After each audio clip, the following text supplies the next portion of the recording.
Friends, it's a pleasure to virtually meet all of you through this platform.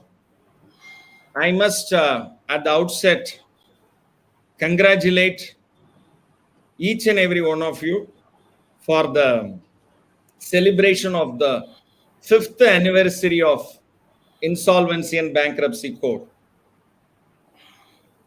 I am sure all of you remember that exactly 5 years back, in the year 2016, on 28th of May, the historic Insolvency Bankruptcy Code was brought into action.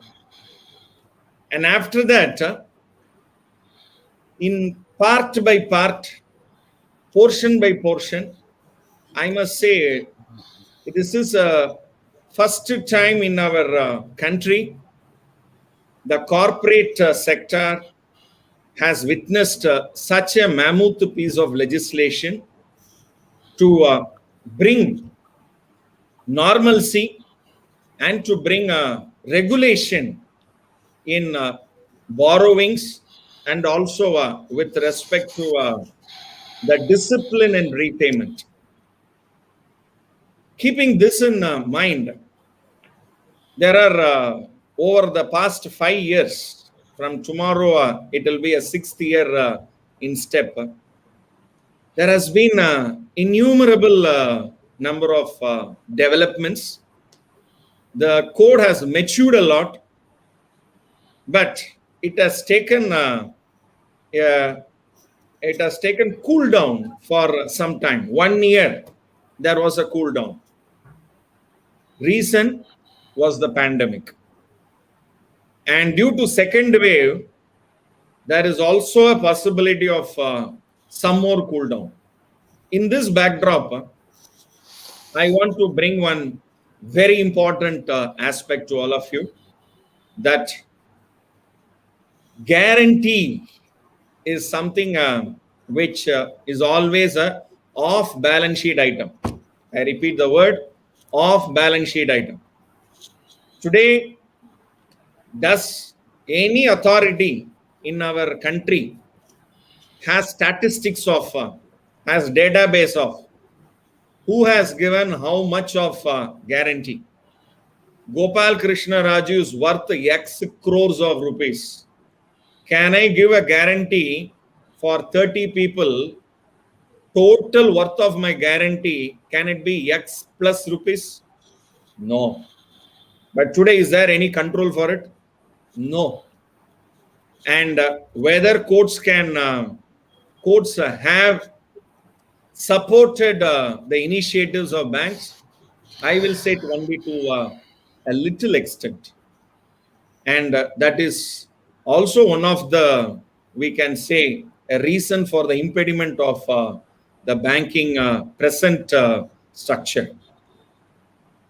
The recent judgment by the Honorable Supreme Court in Lalit Kumar Jain, a very, very popular decision. Today's date is 27th of May, exactly 6 days back on 21/21. It is 21/5/21. So 21st of May 21, a historic decision has been brought out by Honorable Supreme Court that if directors, they give their personal guarantee for the borrowing of company, for the borrowing of a corporate, the total borrowing is 400 crores, and the company is unable to pay, they are only able to recover 280 crores. The balance 120 crores, will it be written off by the bank? Is the fundamental question. Now, if guarantee has been given by 5 directors, each of them have given 50 crores of guarantee, 5 into 50, 250 crores. Can't the bank invoke that guarantee? And already through a resolution plan, it is settled. Just because it is settled with the personal guarantee, is automatically discharged. Where is it? Where is it set? Second, in anybody's individual balance sheet, do we declare the list of guarantee given? But under accounting standards, under Indian accounting standards, it is a mandate that corporates have to give off-balance sheet item. And Indian banks, all the Indian banks, when they publish their reports, they also have to say, because banks are giving guarantee. So it is not that individuals are only guarantee. Sometimes banks are also a guarantor for various purpose. So banks also have to report their off-balance sheet item. So this is the background of today's discussion. We have with us two eminent personalities. I will introduce Chartered Accountant V.V. Sampath Kumarji, a very eminent person with more than 3 decades of experience, a qualified insolvency professional and a registered valuer. He will be moderating from now on. And we also have with us CS Dr. S. Dhanapal has also joined with us. Thank you, Dr. Dhanapal, and thank you, Sampath Kumarji, for being part of today's session. I will, with your permission, I will now hand over to Sampath Kumarji to take the proceedings from here. Good evening, my dear friends. I am very delighted to be part of this great initiative to propagate knowledge on the very hot topic of the day. Less than a week's time back, as mentioned by Dr. Gopalakrishna Raju, the Honorable Supreme Court has rendered a decision in respect of personal guarantee given by an individual to a corporate debtor, whether that can be invoked or not when the law of the land is enacted just 5 years back. That's the situation. Not to take more time, and we'll go to the first question directly to Dr. Dhanapalji. Dhanapalji, what is the date of enactment of this Insolvency Bankruptcy Code 2016 and when it was made effective? And Dr. Raju mentioned different, it has been developed, evolved over a period of time. So there is a possibility of different provisions becoming made effective on different dates, or all the provisions might have been made effective on the single date. And what is the relevant section in the Insolvency Bankruptcy Code with respect to this effective date? Dr. Dhanapalji, please. Yeah. Good evening, Sampath Kumarji. See, this Insolvency Bankruptcy Code 2016, as we all discussed today, in fact of this pandemic situation also, the stakeholders are giving more attention because the importance of the subject matter, more particularly the Insolvency Bankruptcy Code, because as we all know that there were a lot of deliberations were going on in the forums, and also there were a lot of expectations from the corporate side and promoters and bankers, what's going to happen during this pandemic time also, what is going to happen. In fact, if you see that this recent decision, as Dr. Raju has explained, this really going to be a landmark decision on the particular aspects of personal guarantor, because this topic itself is new to be deliberated more to understand under Insolvency Bankruptcy Code. If you see the Insolvency Bankruptcy Code, originally it got into effect by with the assent of a president from 28th May 2016. That's the day where it got assent and also came into effect, but it has not been notified. The reason being, meaning that the Act has given a special authority to the central government, that the central government may notify the provision. If you see the section 1 and subsection 3, okay, where it very clearly say that the code shall come into force on the day that central government by my notification by an official gazette appoint. So there can be different dates may be appointed for different provisions of this code, and any reference in any of the provisions of commencement of the code shall be considered as reference to the commencement of that provision. That meaning that, see, in fact, why I was very particularly explaining this subsection 3 provision 3 of section 1. The reason being, this is one of the matter which has been debated, which has been argued in this matter, wherein whether this is legally valid. Okay, the enforceability of notifying the different provision in a different point of time. This also have been deliberated in much detail. As you know that the pages are running into more than 80-90 pages. So one of the point which has been deliberated, we can see the deliberation very nicely captured in the judgment by honorable judges, the Supreme Court, wherein they said the argument was placed by the petitioner side as well as the respondent side, but it is clearly captured. If you see the code, we will discuss more about the details about the cases little later, after giving the basic idea of what is the provisions of code and when it got into effect. As you rightly said, there are viewers and audience who may not be practicing insolvency also. They may be there and they may be viewing as an audience out of academic interest. For their purpose, let me explain in a very easy manner, so that those who are not having a idea of the insolvency bankruptcy code already, at least they can try to understand how the code evolved and evolving and is going to evolve. All these aspects we will discuss. So as I was referring, 28th May 2016, that was the day where President assented and code has came into effect, though the provisions got notified subsequently, as there's a provision of subsection 1 and subsection 3. We can't say it's 3, but it's a third provisions of the section 1. It clearly gives authority to central government to notify different provision on different dates.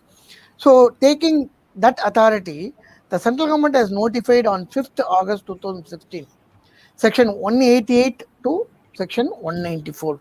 It will be really wonder to see the particular enactment, that to a code, insolvency bankruptcy code. The section which has got notified is section 188 to 194. It is coming in between, actually speaking. Out of if you see these the entire sections, the section they have taken to notify section 188 to 194 as a first notification. There's a reason behind it. What is the reason behind it? Because once the code comes into effect, there should be a regulatory body should be in place to monitor and to regulate the code, whatever the process and whatever and they should come out with the guidelines, the manner how it should be practiced, all that. So for that reason only, that particular provision has been notified as a referred section 188 to 196, just to enable the setting up of regulatory body, so that the regulatory body could commence its task of examining the relevant issues and evolving the standards, whatever to be embodied in the rules and regulations. So after that, if you see thereafter, the notification dated 19 August 2016. The next notification came on 19th August 2016, which brought into force chapter 7 of part 4, and also few provisions of part 5. These are all relating to the Finance Act and whatever related to the regulatory body, whatever they need to do, all that aspects, just to enable the regulatory body come into effect, and they come out with the process and whatever needs to be there to kickstart the process. So that's the reason the lawmaker, the legislature, has very nicely given an authority to the central government, because the entire code, if comes into effect from day one, then it is very difficult unless there is a process in place, and unless there's a body is the statutory body, regulatory body is there to regulate the entire process. That's why they authorize they given authority to central government to notify the provision in a different times. So if you see, the second notification came on 8 August 2016, which brought chapter 7 of the part 4 and some provision in part 5 relating to all this regulatory body related provisions. If you see next, the few portions, few parts of section 196, 197 and section 223, again these and all relating to the board's function and its funds and etc. If you see section 244 and 246, 248 and section 250, 252, all these related to the IBBA related board functions related thing. These sections were been notified in a second notification. If you see next after to that, if you see the notification on 15th November 2016, again they brought into certain provisions into effect, and what are the schedules, in terms of schedule they brought. Why this 15 November 2016 they have to bring certain provision? Because they have to enable the insolvency professional agency, so that the IBBA can instruct and they can direct insolvency professional agency to come out with their own process, and professional called, as we call, four pillars of the insolvency bankruptcy code is: one is the insolvency professional agency and IBBA and insolvency professional. So for that there should be an agency. So for that matter, few provision has been introduced with effect from 15th November 2016. If you see subsequent notification on 30th November 2016, they brought few provision that had effect of operations aspects, enactment in respect of the four distinct category of we can say company incorporated in the Companies Act and companies governed by special act, LLPs and other bodies incorporated under the law. All these related provisions has been came into effect. If you see the operational provisions of the code came into effect through this notification 30th November 2016. It has been given effect from 1st December 2016. If at all one want to understand the operation portion of the insolvency bankruptcy code, which has been given into effect, is that the day is the 1st December 2016, from when the operation portion of the entire provision has been gone. We can say that section 2 to what to say, there are many sections are there. I can rather say there are classes of class 2 to class 4, and section 199 to 207, and there are many other provisions has been introduced. All operating provisions has been introduced with effect from them. If you see the subsequent notification 15th November 2016, again the important operative portion has got notified. If you see that what are that, as I was referring earlier, 1st December, if you see section 4 to section 32, that's the operative portion for the conducting CRP process that got notified. Similarly, section 62, section 77, all that penalty related provision got notified in with effect from 1st December 2016. Similar way, if you see the next operative provision is that after CRP there's a liquidation process that has got notified by way of notification dated 9th December 2016, which came into effect with effect from 15 December 2016.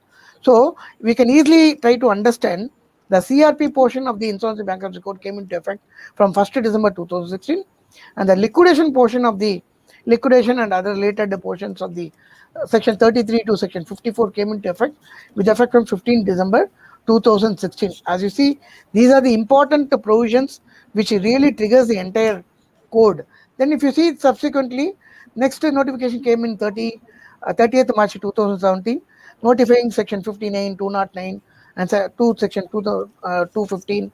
If you see next notification, which came into force on 1st April, and class A to class D of section, this is very important thing relating to the voluntary liquidation.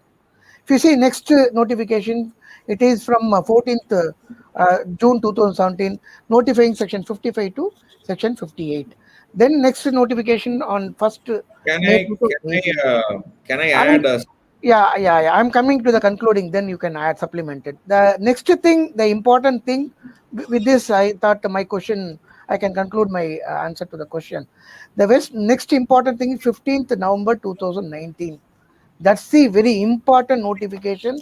The entire today's discussion is revolving around this particular notification, because the judgment passed by Honorable Supreme Court only validating the validity of this particular notification, wherein section 2E, section 78 and section 94 to 187 and all these important section has been notified pertaining to the personal guarantor. This is the important notification which is going to be the today's deliberation. So over to Sampath Kumarji and Dr. Raju. Dr. Dhanpalji very nicely and elaborately touched about from the data. All these 5 years notification you have summed up in a very crystal clear manner. Some as section One is notified. What is the date? Section 1 is the operative portion with respect to today's discussion, and various dates you have very nicely taken us through with respect to everything. Dr. Raju, this IBC Insolvency Bankruptcy Code, to whom it is applicable basically? What are the categories of persons or the entities to whom this is all applicable? Well, the entire code is divided into 5 parts. And out of these 5 parts, the part 1 and part 5 is miscellaneous. Part 1 is only the preamble. So leave these 2 parts, the balance is 3. Out of these 3 parts, the 4th part actually belongs to the people who are in the ecosystem. That is the Insolvency Bankruptcy Board of India, the insolvency professionals, insolvency professional agency, and information utility. So that particular part is only for them. So out of 5, part 1, part 5 is gone because it is only miscellaneous provisions and the preamble. Part 4 is for the ecosystem. Part 2 and 3 is most important. Part 2 is for corporates. Part 3 is for individuals and partnership firms. Now, both part 2, part 3 and part 4 is further divided into 7 chapters each. So that means total 21 chapters. 7 into 3, 21 chapters. Very simple. Now here, I'll come to a very important aspect. This particular part, before I discuss, I will share the screen and share you that most important aspect. Hope this is visible to all of you. This is section 2, and this is what Mr. Dhanapal was referring to. The provisions of this code shall apply, and this is E. And I want to make one observation here to all of you. ABCD is with respect to corporates. That means ABCD is for part 2. What is part 2? Company incorporated under Companies Act, LLP, and any other entity which is governed by special act. We call it as the statutory laws or statutory acts. Okay, it's called special act under Special Act of Parliament. But now, the erstwhile IDBI Act, erstwhile ICIC Act. So we have the various statutory acts. Now, part 2 is applicable for ABCD. And I want to take you to this is the decision. And in this decision, I will take you to para number 78. Okay, para number 78 I will take. That is page number 60. So here, I want to bring your kind attention to the notification that has been given. Please look on, this is the notification. And I was referring to section 2(2)(d). Please look at this. On 1st January 2006 only it came. So the act was born on 28th of May 2016, but section 2A to 2D only was notified on 1/12/2016. Wow, amazing. So please understand, what is E then? What is E then? I'll bring your kind attention to E here. E was, this was not E. E was actually originally partnership firm and individuals. It was not applicable at all. That means when December 16, when it was introduced, it was only applicable for 2 ABCD. That was only corporates, corporate and LLP. It was not applicable for partnership firms and individuals. Now there is a problem here. This is called as in para 71 of this decision. In this decision in para 71, I must say there is a very beautiful wordings they are discussing, and with a particular case also they are discussing. This is 71. All of you please note down this 71. This is where they are discussing about conditional and delegated legislation.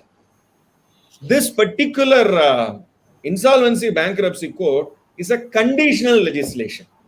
Now, there is a argument which was made before the Honorable Supreme Court. These kind of legislation which you are bringing it in bits and pieces, part 2 is only applicable, part 3 not applicable. Now, the respective notification which they brought it for personal guarantor is the real question here. Personal guarantor is an individual who has actually guaranteed a company. So individual, I am in part 3, but I have guaranteed a company. Then how the company will recover? So that means I should also invoke that guarantee. If I'm invoking the guarantee, my the individuals may become insolvent, may go to bankrupt, may become bankrupt. Then part 2 is not applicable, I have to go to part 3. So the real challenge is I have to notify bits and pieces, which was actually challenged before Supreme Court. How can the legislation bring a bits and pieces notification? It is not the idea of this. It is against Article 32.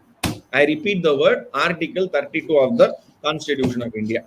This is the crux of this entire case. And as we proceed further, Mr. Sampatji will take us through further queries. And at that point of time, I want to add a few more pointers. But before that, one more point I want to bring it to your kind attention to all of you. And then I'll hand it over to Sampatji. Credit CIBIL score. Remember, guys, in the days to come after the Supreme Court decision, henceforth, any the father of a bride, I repeat, father of a bride, henceforth, before giving her daughter's hand to a boy, there a lot of other things will be asked. What is your salary? What is your educational qualification? Now, henceforth, the father of the bride will also ask one more question. What is the credit score of the respective groom? Very important. Credit score. This credit score is not only taking personal loans, but also giving guarantees. And I want to bring it to your kind attention. This is the CIBIL FAQ. This is CIBIL FAQ link I have given. In that link, please go and see. If there are loans for which I am guarantor, loan is taken by Dhanapal, but I am guaranteeing Dhanapal. Loan is taken by Sampath Kumar. I am guaranteeing Sampath Kumar. Then in my CIBIL report also, that list will be available that Mr. Gopal Krishna Raju has given guarantee to Mr. Sampath Kumar, Mr. Dhanapal. And if, please read this red color, any default on the payment of the loan by principal applicant, if Sampath Kumar, he defaults, it will also affect my credit score. From 821, if Sampathji's credit score comes down, my credit score also will come down below 700, it will go to 600. Over to Sampathji. Very nicely, Dr. Raji, you have taken us through the various parts and chapters in the IBC law, and also to whom it is all applicable. And very nicely touched upon the bride's parents giving the hand to the boy, how it is going to impact the CIBIL score with respect to the guarantees given, which is invoked, or the company in whose favor it has been given, and that may get affected, surety or whatever. Now, Dr. Dhanapalji, I would like to know, there are repeatedly mentioning of the terms corporate debtor, corporate guarantor and personal guarantor. What is these terms technically mean? Because to understand this decision better, one need to understand what is the terminology corporate guarantor and personal guarantor means.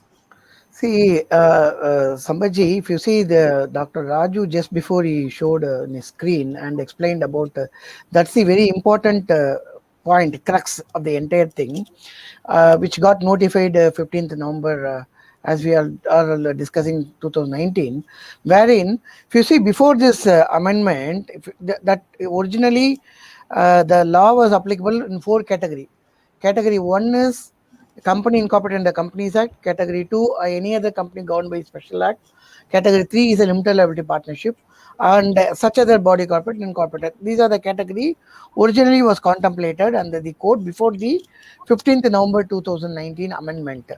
In fact, this 15 November 2019, what happened earlier? The code it was sounding, it was only addressing two different parts. One is corporate, other is individuals. Okay, if you see earlier section 2, it was really sounding with the word partnership firm and individuals. As Dr. Raju was explaining earlier, section 2, it was earlier only up to section 2A, B, C, D, E. E, if you see, it only covered partnership firms and individuals. Please understand, even sole proprietorship also word was not there earlier, which we are seeing now, proprietorship firm now. So if you see E, now that individual and firm now got replaced by the word, by introducing section 2 class E, personal guarantors to corporate debtor. Personal guarantor category itself has been introduced with effect from 15/11/2019, wherein personal guarantor to corporate debtor and partnership and proprietorship firm and individuals other than the person referred to in class E.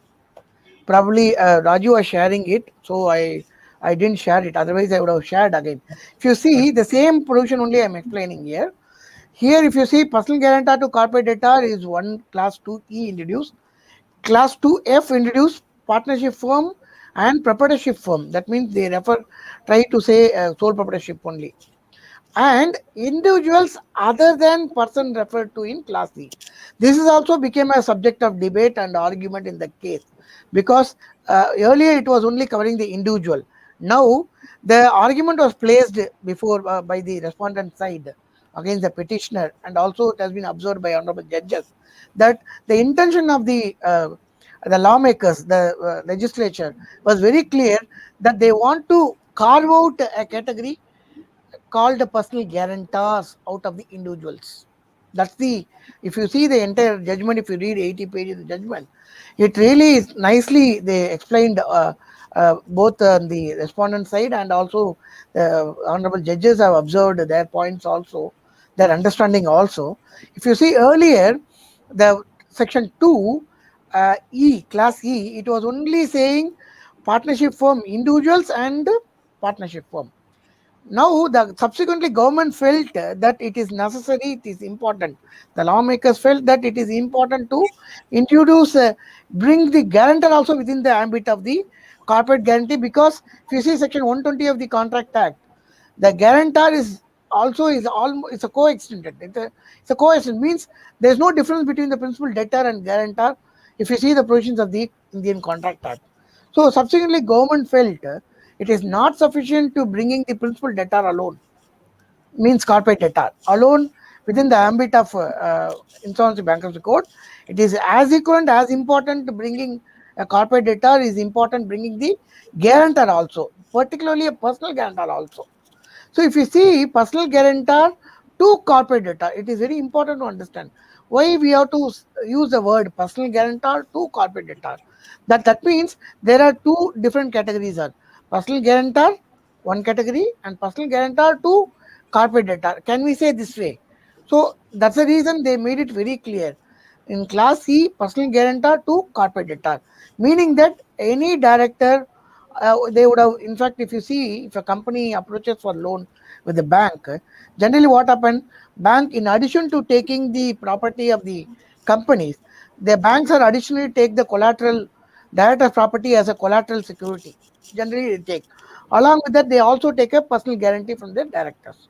So here the important point, the government felt it subsequently after introduction of the IBC code and giving into effect of the code, they felt it that it is not sufficient if the corporate debtor alone brought into the ambit or principal debtor alone brought into ambit, because the Contract Act treats both the principal debtor and guarantor equal footing. So they cannot, guarantor cannot say that, no, I'm next to the principal debtor, so I cannot be claimed. No, in fact, if you see the provision of the Indian Contract Act, it says even without claiming the principal debtor, the claim can be made directly to the corporate debtor, means guarantor to the corporate debtor. Meaning that the corporate guarantor is so important as important like a principal debtor. That's the reason this particular section 2E got amended, wherein the personal guarantor to corporate debtor has been brought in. So there's a category, a separate category has been brought in, whereby personal guarantor to corporate debtor is nothing but the director or any person who was given a guarantee, personal guarantee for the loan taken by the corporate debtor. That's very important. So guarantor is not a individual guarantor for the money or loan taken by the individual borrower. It is only to the personal guarantor who stood as a guarantee to the loan taken by the corporate debtor are now covered. It is very important now. See, if you see section 2E alone is not sufficient. Subsequently, if you see section 60 of the code, it is very important to understand section 60 of the code, wherein when they are making a change in the section 2E, they also ensured they are incorporating equivalent provision in section 60 of the code, wherein they introduce not only the same language has been introduced there, the corporate in the personal guarantor to the corporate debtor. If you see before amendment section 60, it sounds differently. After amendment, the word I think if you can share, I can share also, or I will just read it what it is there. In fact, section 60, which talks about the section where the application can be filed with the adjudicating authority for corporate person.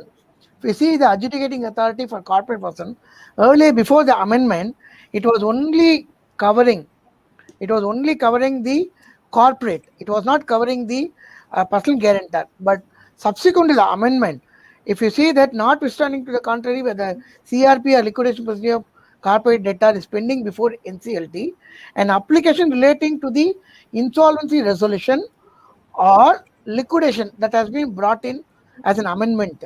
That's the deliberation we were doing on notification. It has been brought as an amendment. Earlier, there can be an application only with respect to insolvency resolution. Subsequent to this amendment, in not only insolvency resolution or liquidation or bankruptcy of the corporate guarantor or personal guarantor of such corporate debtor. Meaning that here I will explain you in detail what is that all the important difference between this personal guarantor of such corporate debtor and the corporate guarantor in our subsequent deliberation. But what I wanted to say here, earlier the focus was not given on the personal guarantor side. When the government felt it is necessary, immediately they amended section 2 and introduced class E, and also amended section 60 where it enables to make an application parallelly against the personal guarantor of the corporate debtor when already an CRP application is pending before the NCLT. This is very important change. They brought it within the ambit of the Insolvency Bankruptcy Code by amending section 60 of the Insolvency Bankruptcy Code along with the section 2E, bringing the personal guarantor to the corporate debtor within the ambit of the Insolvency Bankruptcy Code. So, Dr. Dhanapalji, you are telling the enlargement of the subclass E of section C, Yes. aiding in making into further classification or a separate class itself in respect of corporate, the personal guarantor to corporate debtor. That is the Yes. one more category. Whatever Yes. the other things remain, that is the enlargement of scope. Yes. So that has been made, that has not been made effective with respect to other provisions. Dr. Raju, you have mentioned about part 1, part 2, part 3, part 4, part 5. You made it a summary. 1 and 5 are 5 is miscellaneous, 1 is preamble, 2, 3, 4. 4 is with respect to these pillars of the IBBI. Only 2 and 3. 2 remains to corporate, 1 relates to individual. In simple terms, as a layman.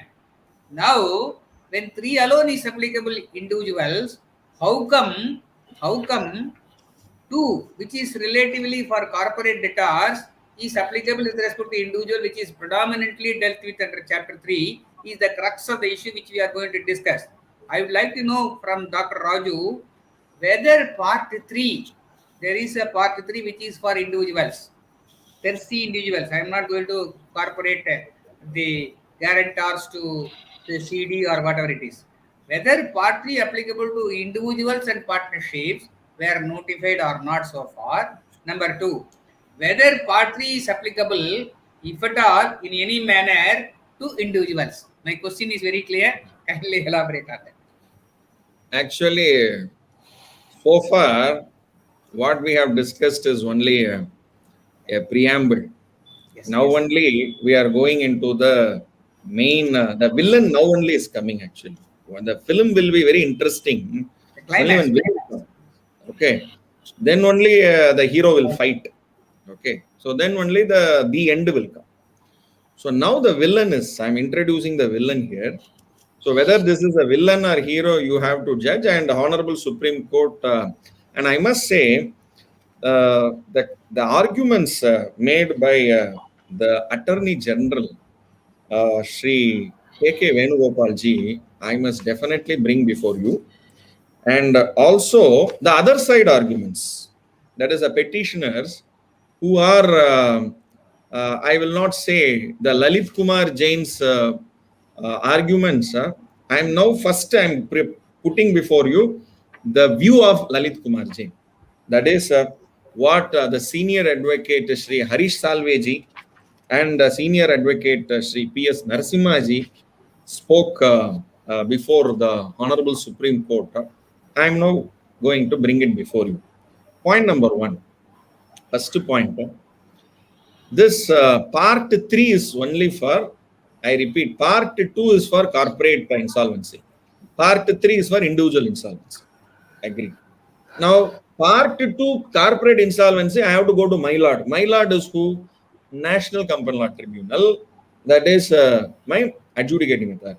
Part 3, I have to go to my lord. My lord is Debt Recovery Tribunal. So for Debt Recovery Tribunal, if at all, and I must mention here, the number of National Company Law Tribunal, originally it was 13, then it became now 16. We had one NCLAT, now we have two NCLATs.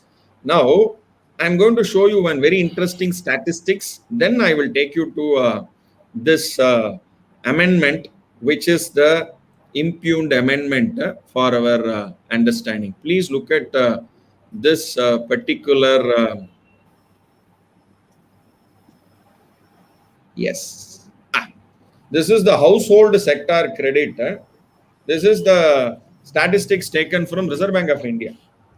And what is the total loan amount which was disbursed? 32 lakh, 72 lakh crore. 72 lakh crore is disbursed across the country.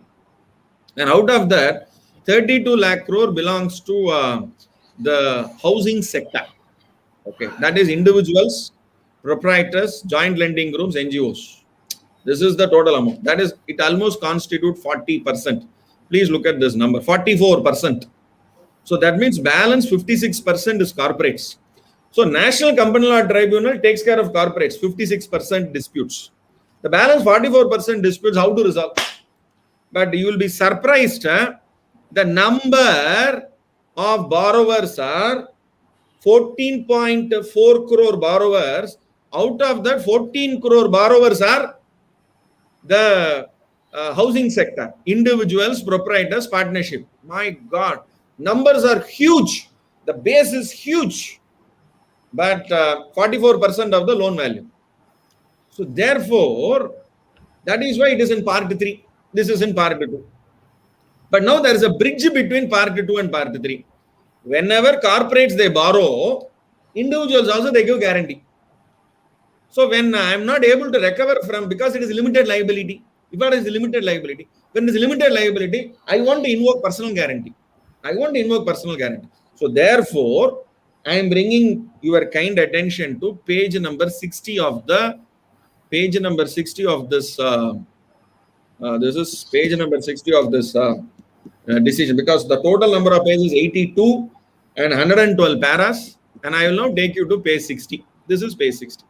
Please look at this. Is the real I will say the character.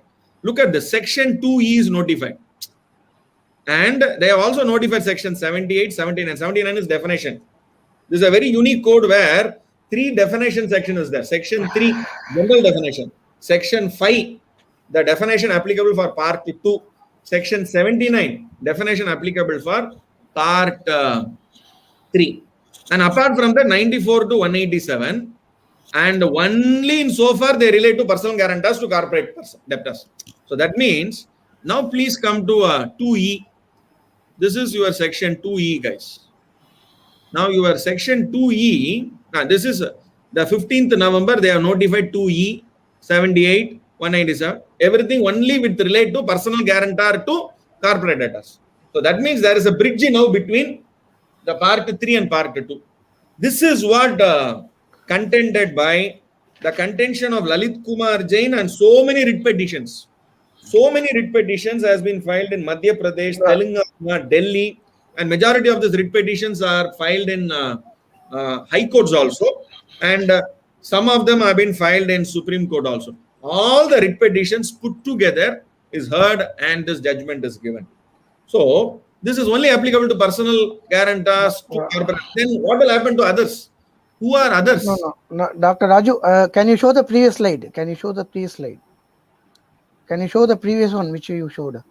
This corporate, that notification I'm saying, notification. This is the notification number. This notification, you open the notification. You showed the notification. Sorry, this one. This is the notification.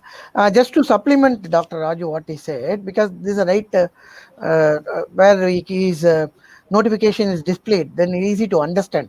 So the crux of the issue, the entire issue is that the notification, if you see the notification very closely, it read that the 1st December 2019 as a date which following provision of said order only in so far as they relate to personal guarantor to corporate debtor. Please understand.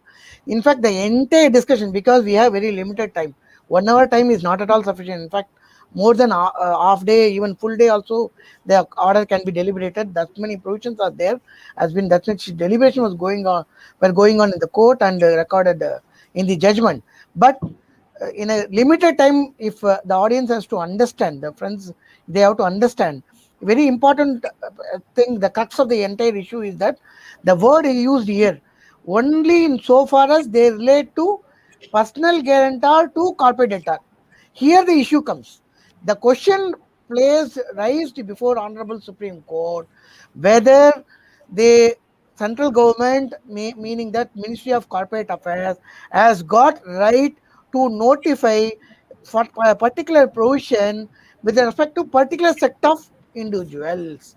This is the prime question before the Honorable Supreme Court to decide whether is it constitutionally valid and legally right that these are the provisions which is supposed to applicable to all the guarantor, all the personal guarantor, whether one of the apprehension or one of the moot question which has been projected before or placed before for argument before the Honorable Supreme Court is that whether central government, though under section 1 and provision 3, the central government has given a limited power. It is a conditional legislation they call. We call it, it's not a delegated legislation, it is a conditional legislation, because the ones lawmakers do not bring the provisions, entire provisions at one time, but authorizing the or giving, I think, Raju, can you show that? That's very important. Anyway, but anyway, they would have seen, audience would have seen it. Now, in continuation of it, if you see, central government, though they have given a power to notify from time to time, the question is that central government can notify from time to time. Whether central government has got a right to make it applicable to particular set of group, whether they can dissect and notify, that's a question before them. Because the argument placed before Supreme Court was that whether central government has got power to say the following sections are applicable only in related to the personal guarantor to corporate debtor, because their argument is that the following provision shall be made applicable to personal guarantor or to all personal guarantor. It cannot be dissected, or they cannot pick and choose, and they cannot choose the time when they want to apply to particular category, when they don't want to apply to particular. These rights, according to the petitioner, this right is not available. Authority is not given to the central government to pick and choose and make that particular provisions are applicable to particular class of person. Here the class of person is personal guarantor to corporate data? This is a moot question which we need to understand before moving forward. Dr. Over to Dhanpal ji, Dr. were very nicely highlighted about the issue involved. I understand as a layman, Section 1 gives authority to notify different provisions of the Act to the central government. It is Correct. a conditional Conditional delegation. registration. Yes. Yes. Now, that condition being different provisions can be made notified from different dates. We have Correct. elaborated that. Correct. Individuals are a category by itself. You cannot bring a dissection within individuals. This one and that one is the moot Yes. point. Individual Exactly. means all individuals, but Yes. individuals given, that is personal guarantee given to CD is a category within individuals. Correct. How do you Correct. dissect that? Though Exactly. to the enlarge, that personal guarantee given to the CD is also by individuals. It goes to go to part 3 only. It cannot have a part 2. Rightly Exactly. highlighted by Dr. Raju about the Exactly. link between 2 and 3. Dr. Exactly. Raju highlighted the issue also. And there are two rival submissions always. One set of group, another set of groups. Though there are two sets of groups, I would like Raju or yourself to volunteer to say with respect to the petitioners, what are the submissions, who raised it, with respect to the advocate general or from the MCA representative or from the government union of India, who represented what are. So I request among yourselves, Dr. Raju and Dr. Dhanpal. Dr. Raju can, Dr. Raju can go ahead, and after his submission, I will. Thank you. Thank you, Dr. Raju. You take any one argument, preferably the argument placed by the petitioner, that is the normal cogency of matters, subject to your convenience, and followed it by and supplemented by Dr. Dhanpal. Over to Dr. Raju. Sir, I will discuss 3 paragraphs. One is para number 7, which is a very, very important discussion. Now, the point has been made very clear to all of us. What Mr. Dhanapal said, I'm now, the petitioners argue, please look at this. They say it does not permit the central government to notify parts of the provisions of the code. Okay, so if you look at the first notification, they notified part 2 fully. They notified part 2 fully, but now they are notifying only part 3 applicable for personal guarantor, applicable to personal guarantor to corporate data. So they are pointing this particular only, does not permit the central government notify parts of the provision or to limit the application. So far only to personal guarantor to corporate data. Let it be for all individuals, all partnership, or this is wrong. This is the argument before that. Now, this is para number 7. Now, I will take you to para number 31. Beautiful argument by Sri K.K. Venugopal on behalf of Government of India. Sri K.K. Venugopal is Attorney General. And here, I will just bring your kind attention to a very particular point which has been brought before the discussion. This is called para number 71. I repeat, para number 71. A very, very important point. There are so many favorable points. Only one favorable point, I will bring it before you. Okay, number 1. This, please look at 71.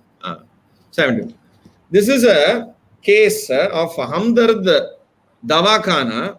The validity of 3D of Drug and Magic Remedies Objectionable Advertisement Act was an issue.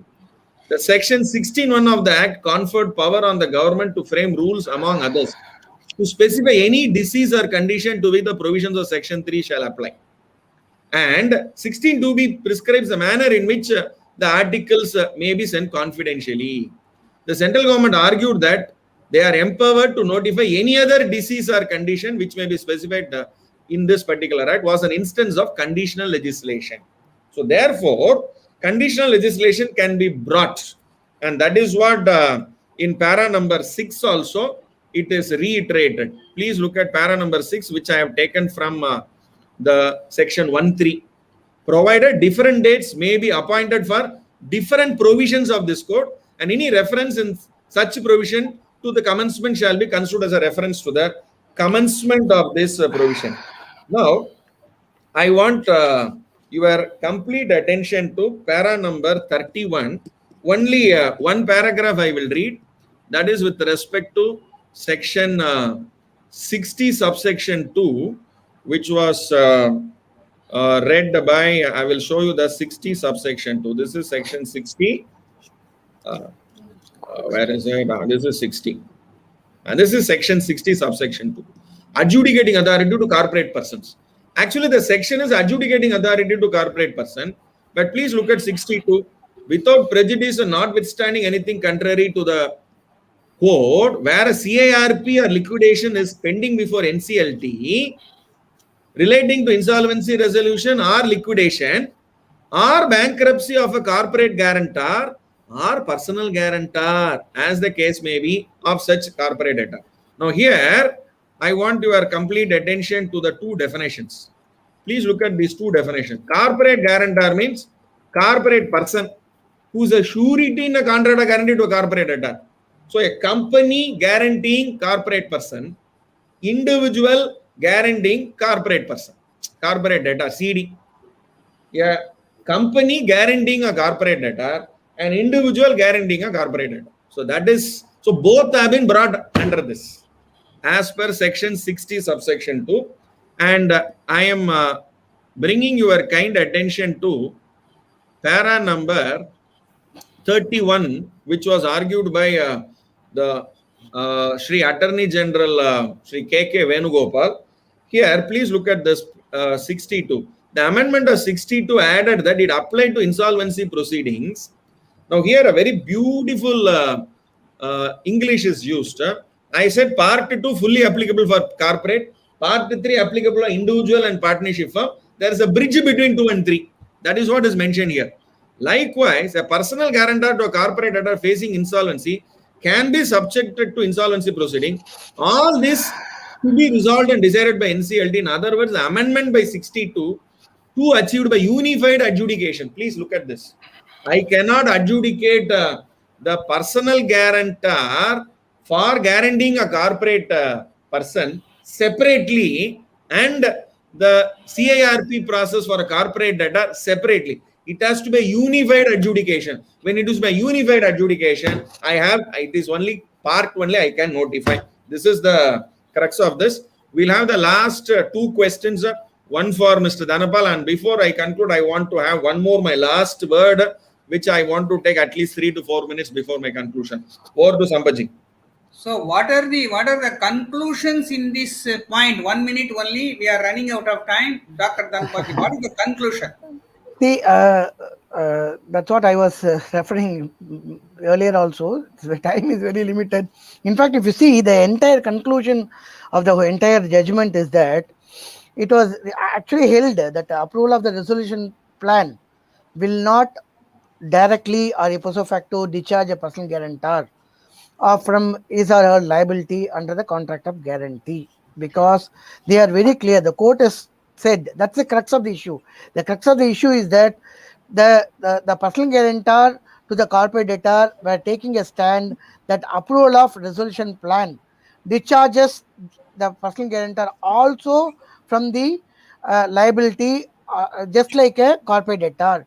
Whereas the Supreme Court, Honorable Supreme Court, has observed that the approval of resolution plan does not ipso facto discharge the personal guarantor of a corporate debtor from their liability under the contract of guarantee, because the release or discharge of the principal borrower from the debt owned by its creditor by an involuntary process.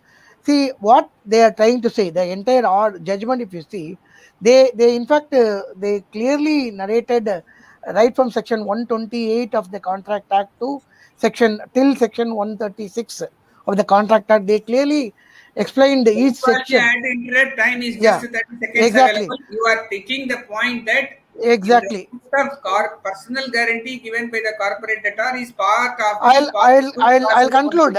Sambit Kumarji, 1 minute. What they ended by saying, the honorable judges, what they ended by saying, the liability of the personal guarantor will not be absolved unless it is happening by a contract, because the obligation is created by a written contract. That's what it is observed at the end of the judgment. The obligation of the guarantor is created by a contract. So only the obligation can be discharged by means of a contract. But when it happens by operation of law, that means approval of resolution plan, or the company dissolves or liquidation takes place, in that situation corporate debtor comes out of the liability, because it completely leaves the corporate debtor, company is getting liquidated and dissolved, whereas still the personal guarantor is liable. That's what the final judgment given, because by operation of law the personal guarantor cannot be absolved from the liability, So because the even contract is created by entity. even if there is an absolvement of the CD under the process, Yes, the personal guarantee to the CD remains, yes, because contract law says it is co-extensive with that extensive, of yes, the section borrower 128, contract. section 128, Raju, any yes. supplemental point? Short point only. Raju, time is I out. want to I want to make my last three submission. Number one, number one, there is a para number 110. There is a concept of double proof. It is from UK Supreme Court. This decision is given. Yes, What is called concept of double proof? I am a double banker. I am giving loan to the corporate debtor. I want a guarantee also from the director. This is called double proof. And is the guarantee given by the director just a paper? Is he giving chumma? Can I have to just throw it on? Just because 400 crores I given to the company and there is a resolution plan, only 220 crores is resolved. There is a haircut. Of course, my head is not cut, my hair is cut. 400 minus 220, 180 crores. Can I recover from the personal guarantors, that is debtors?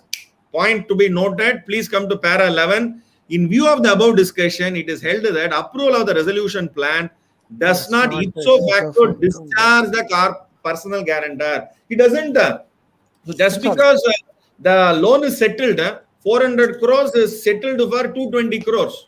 Does it mean the guarantee is also settled? No. Guarantee is an independent contract. And please understand, there is a beautiful section. They are referring to section 134 of the Indian Contract Act. 134 of the Indian Contract Act says discharge of surety. Now, discharge of surety will happen only in the normal circumstances. What is called normal? Normal death, normal discharge. Okay, come, I'll pay. Normal OTS, but here it is abnormal. What is abnormal? By operation of By law. operation of law, by liquidation, by force, by operation of law. Of law. It is not over the table they are settling. If over the table they are settling and bank is agreeing for 220, okay, orinji po, then the guarantor is relieved. But here by operation of law does not absolve any surety or guarantor. Bank is open anytime. There is a very good question asked by one of the party. At what time I will enforce? Anytime I will enforce. Anytime I will enforce. This contract is independent with respect to that contract. So therefore, it is also held that approval of resolution plan does not operate to discharge the liability of personal guarantor. So my dear friends, bottom line, henceforth, before signing a guarantee, please ensure what is the total liability, what is your assets, and advise properly to all the people who will be signing the guarantee henceforth. If your assets are there, please ensure if there is a default by the corporate, your assets are not yours. It will belong to the creditor, the banker. Thank you very much. Thank you very much. Over to Sampath. In spite of the haircut of the CD, the contract of guarantee continues so long as the surety is concerned, which is in our case personal guarantee to the CD. So in our example, 280 crores are being discharged by the company, remaining 125, 120 balance or whatever that 4 directors signed. The law gives the authority to proceed against the personal guarantors also. Very nicely elucidated. In fact, before exhausting, before exploring the principal debtor, before exploring principal debtor, before taking action against principal debtor, even directly the guarantor can be approached and action can be taken directly. It is not exhausting the CD first, then come to the guarantor. No. As rightly highlighted by Dr. Raju and is reiterated by our Dr. Dhanpal ji, simultaneous or any point in time, the guarantor can be proceeded irrespective of whether they initiate any process Default. against the CD or not, because Yes. both of them are same. The contract remains same unless the contract or the agreement provides differently in the. That is why Raju highlighted. Please read the contract or guarantee. Advise the clients and friends appropriately. See their exposure. What is the timing? What is the cessation of the contract? Everything has to be looked into before signing at the dotted line. But very sorry to say, out of 1 lakh cases, except 1 or 2 cases, everybody signs at the dotted line because of the artificial. Kindly take it very nice. Any supplemental point, Dr. Raju? Sir, finally, it is concluded in the judgment that, but not only the resolution plan, liquidation order also will not absolve. Means even a company gets liquidated, what we called as operation of law. So the personal guarantee will not get absolved unless the full amount is paid. Just because of the dissolution of the corporate debtor, just because of the haircut, just because of the resolution plan, the personal responsibility of the personal guarantor will not be absolved, because personal guarantor will be responsible. Dr. Raju. I want to make one more. Henceforth, what will happen in the resolution plan itself? There will be one more request to the whatever the personal guarantee given by the respective individuals. In the resolution plan itself, those should be actually discharged. That will be a condition. Now, whether a conditional resolution plan will the committee of creditors, there the wisdom of the committee of creditors will go. As per the SR still Supreme Court decision. So I am sure in future they will come out with none, because once this side they will actually settle it. Okay, 120 crore, 200 crores, settle it. I will go to, I'll enforce the guarantee. So they will say, no, don't enforce. Here itself we'll settle everything. Khatam. At the table itself we'll try to khatam it. Don't enforce personal guarantee. So therefore, there will be a stakes will be higher. As they say, no, don't enforce it, they'll increase the stakes. This is going to happen. Beautiful, highlighting, implementing practical insight into the effectiveness of the judgment law, and it is very hot. It's very hot in the sense, within 60 days of the pronouncement of the judgment, within the given time, whatever possible analysis has been greatly done. I think most of the questions were answered in the meantime.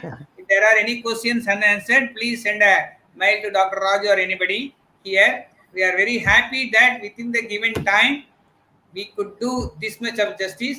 There will be continuing such a series of such a sharing of knowledge. We request you to join and put the membership or the subscription to the blog, which Raji will share in the chat box or whatever that, so that henceforth the notification will come. Endless knowledge, learning is never endless. Thank you very much, Dr. Raju, Dr. Dhanpal. Thank you, sir. Kindly share, kindly click the subscription button so that our future programs will be notified to all of you. And any queries are there, kindly share it to our email ID or our number. Thank you. Everybody knows subscription means doesn't involve payment. It is only joining the group. I used to think wrongly, subscription, is there any payment? No, it is only joining the group so that the notification message and updates will come to your message box. Thank you very much. Thank you very much, Dr. Raju. Happy 5th anniversary of Insolvency Bankruptcy Court to all. And in the days to come, we will also celebrate more such anniversaries. And now notification of part 3 has happened. Full notification also will come. And more so, there is a working group on personal insolvency where they have made it very clear. There is a social stigma with respect to individual insolvency because their name will be advertised. And once I have borrowed money and my name is advertised, will any girl's father will give her bride to for marriage? No, it is not there. So a lot of social stigma is there. So therefore, 3 pointers are very important in that working group. Number 1, henceforth, let it be a over-the-table resolution. Let us not go to the tribunal or court. Therefore, mediators, conciliators, counselors, and the court-appointed adjudicators will be there to resolve this. So let us wait for the Achedin. Thank you very much. Thank you. See you, Dr. Raju. See you, Dr. Sampath Kumar ji. Bye.